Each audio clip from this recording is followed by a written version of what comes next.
going to take a break from the headlocks for a couple weeks. Just go ahead and sit up, face that way. And we're going to talk about the choke. We're doing no gi. We're going to talk about the choke. That's number one. So when we talk about the choke for jiu-jitsu, we're talking about the blood. I can collapse his windpipe and cause him to go unconscious, but it just takes too long. So generally what we're thinking about, especially when we're in a fight with somebody, is how long is it going to take for me to do what I'm doing, and what can he do in the meantime to resist. So if I'm talking about I'm going to choke his air and it's going to take me a minute, that's a long time. So what can I do to stop him from responding for a minute?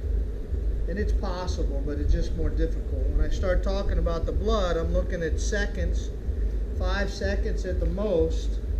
I'm behind him with everything wrapped up. Now he doesn't have a whole lot of time to respond.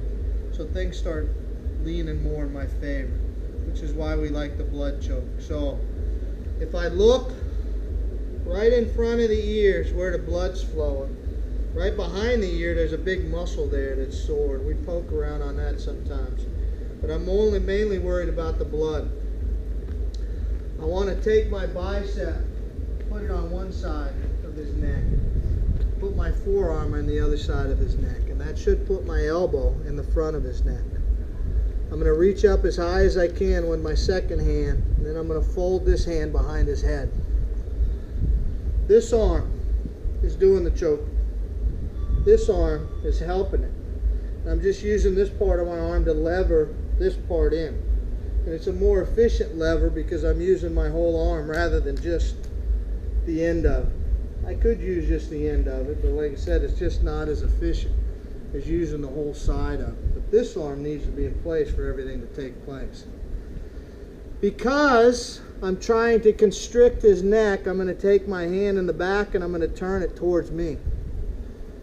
What happens is when I put my palm out, I tend to push, and push spreads my elbows, and I want to contract my elbows. I don't want to spread my elbows.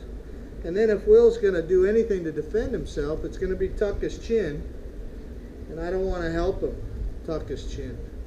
So I'm going to turn this palm towards me, and then if I'm worried about my fingers, I'll just close them and tighten everything up.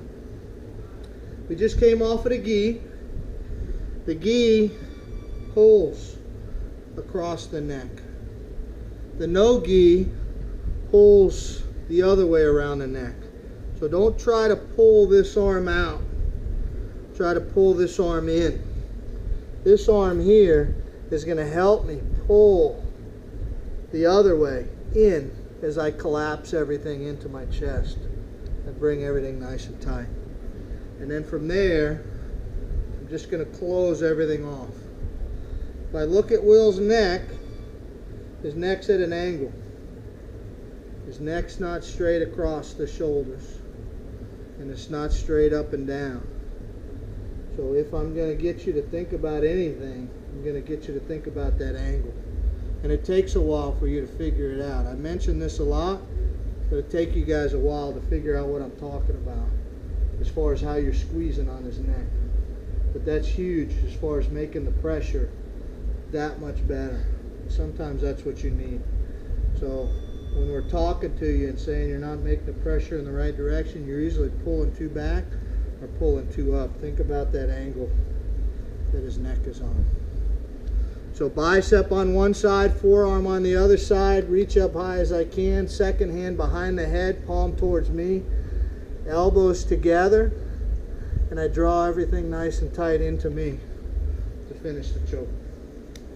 Let's play with this a little bit. Who do I got in here tonight?